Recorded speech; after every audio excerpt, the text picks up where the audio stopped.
The Olympics are in full swing, and I am absolutely loving it.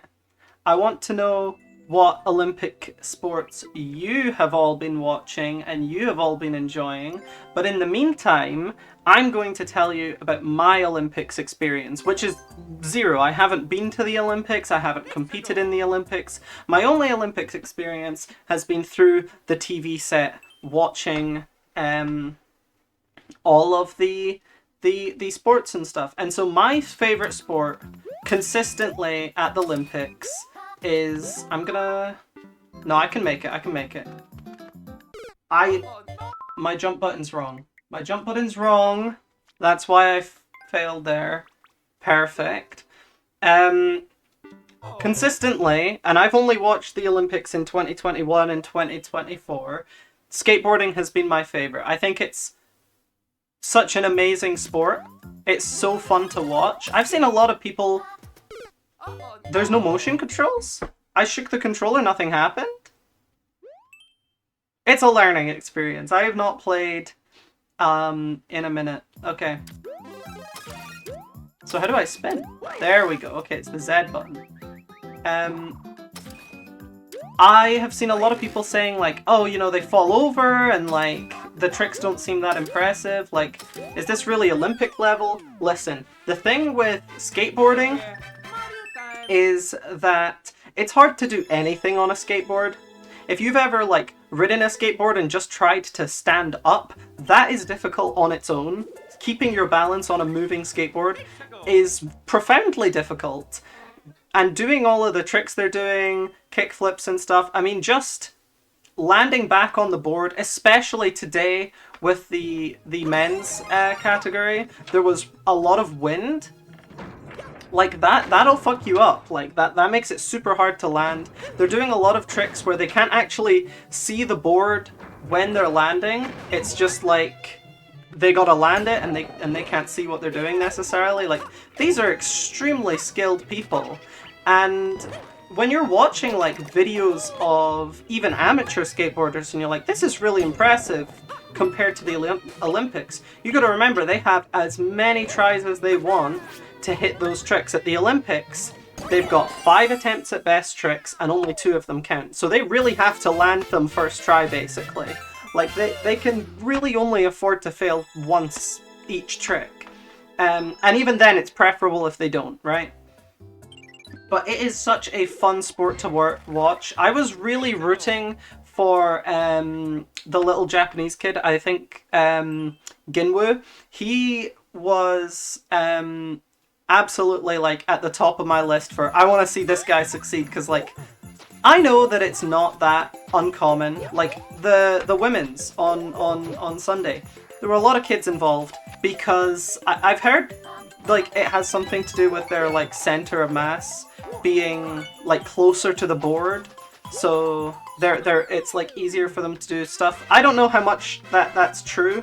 I do know that when the kids fall over and they land on the concrete, they just bounce off. They barely take any damage. Like, you see the like 30-year-olds skating, like when they take a tumble, they really take a tumble and it really looks like it hurts. Which is another reason I have so much respect for the skaters in the Olympics. It's a dangerous sport. I know it's not the most dangerous sport at the Olympics, but it's hard. They're jumping like down sets of stairs straight onto concrete, and like they're expecting to miss at least some like 20% of the time. But like, honestly, it's more frequent than that sometimes, depending on the trick they're doing. So like, you gotta have a lot of respect for that they're willing to just throw themselves down the stairs like that. And it's scary, right? It's scary watching that.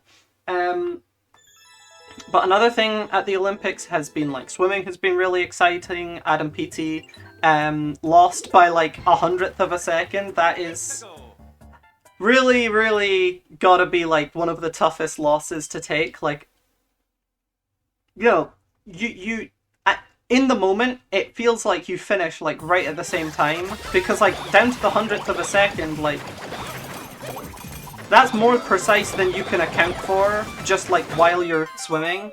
So you go into that and you're like, oh my god, like what just happened? Like that's gotta be a tough loss to take.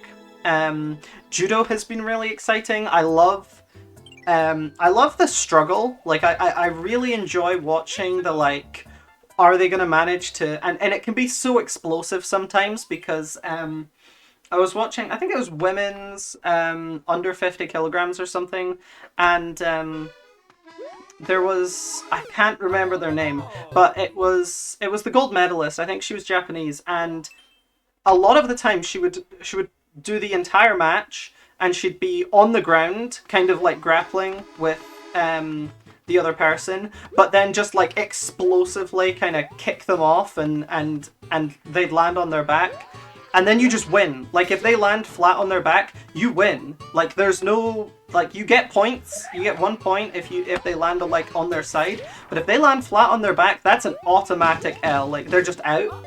Judo is one of the most explosive sports I've watched at the Olympics because you can just lose. Like, there was a match in the men's where it was over in like 30 seconds. It was brutal.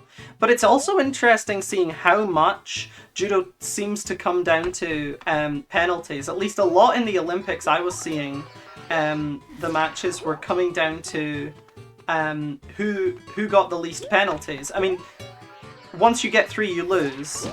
You don't lose based on, like, if the time runs out, they go to golden score, which is where, like, the next person to score automatically wins. So it's not like you, you know, it's not like you can lose off of penalties just because, like, the time runs out. They don't use it as, like, an additional scoring system. But a lot of the time you'd see, like, 2 people, like, both people would have 2 penalties each, and it was just like, oh, who's gonna get the next one? And I know that penalties can be awarded to both players, so it kind of made me wonder, like, is there a way that you can play around the penalties? Like, if I have 1 penalty and my opponent has 2, is there a way I can kind of play around that to try and get us both a penalty so they go out and I win? Because that seems like a kind of degenerate way to win. I'm not gonna lie.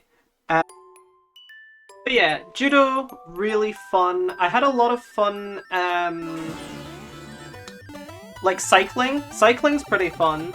I liked the, like, street cycling. I find that, like, because the conditions were really bad. I feel like they're like, I don't watch a lot of cycling, but I feel like the conditions were worse than usual. It was like raining and shit, people were falling off their bikes. And I know that that's something that happens in, like, street races and stuff, but I feel like the water, like, the rain really didn't help. I know the rain postponed the skating, you can't really do that in the rain as much. Like, it's not safe, which is why the men's got delayed until today. I'm really looking forward to watching park skating, and I'm also looking forward to watching the breakdancing, because that's in the Olympics. I don't know if that was there last time. If it was, I didn't watch it, because I definitely don't remember it being there, but I think that's cool. In general, I'm less a fan of the team sports, so I haven't been watching stuff like, I don't know, football, basketball. Another thing with those sports is, like, my knowledge of the, like, football and rugby at the Olympics is it's, like, not their best teams, because it's, like, right in the summer when the actual, like, football and stuff is going on, like the Euros and stuff. So, like, the best teams are generally not at the Olympics, which, like, it would be weird if football wasn't there, so I understand why they still have it, but it's also kind of underwhelming that, like, yeah, you watch football at the Olympics, but it's not the best. Like, you can find better football elsewhere. For me, the Olympics is, like, the best. Like, it's the best of the best competing for the best in the... And I know that, like, oftentimes that's not true. Like, even though you have the best swimmers at the Olympics, it's not common that new world records are set. Usually the Olympic records and world records are quite separate, just because if you count up the number of competitions that are the Olympics and the number of competitions that are not the Olympics are the smaller number, right? Because it's only every 4 years. And it feels really upsetting to me that it's only every 4 years, because I really love it. Like, I've really gotten into it recently. I've had a lot of fun watching the Olympics, and it's also got me thinking, like, with all these young people going to the Olympics for, like, skateboarding and stuff, like, there was a 12-year-old from Thailand who competed in the Olympics, and, like, she didn't really have a shot at gold. She wasn't on the same level as the best competitors there, but who knows, in 2 years maybe she'll be like right there with them. But then she needs to wait 2 more years for the next Olympics, you know? Like, I'm not saying we should make the Olympics more frequent, because I do think it makes it like an event when they are on because of how infrequent they are. But man, every time it's Olympics season, I just want more of it, right? It's on for like 3 weeks and then you see none of it. That being said, there is of course the Paralympics, so there is more Olympics to come. There's the Winter Olympics, which I've never watched before, but I think I'm gonna have to get on that because, I don't know, like, sports is actually kind of awesome. Like watching as a spectator. I think like individual sports, again, team sports, not my preference as much, but certainly the individual sports, and weirdly enough, the more kind of subjective ones, like I like the sports like skateboarding and gymnastics and stuff where like there's points to it and it's kind of like about flair and expression, and that kind of gets them awarded. Obviously you do more difficult tricks, you get a bigger score, but there's also about like when they're doing the runs in skateboarding, the way that they flow between different tricks is also like a huge thing. Like you can't get into the 90s, like the high scores, without being able to flow between those tricks. Like oftentimes you'll see skateboarders reset where they get off the board and they kind of like reset, but like those runs were not scoring the most points, and like it makes sense. It feels like those kinds of sports, which are judged based on like expression and basically like aesthetic almost. I want to say aesthetic. Like those are more fun to watch because by nature of the sport, they're kind of encouraged to do the most like impressive to watch stuff. So I've kind of really enjoyed those, and I'm looking forward to seeing more of the Olympics. Let me know what you're looking forward to seeing in the Olympics, if you're watching the Olympics. And I will see you next time.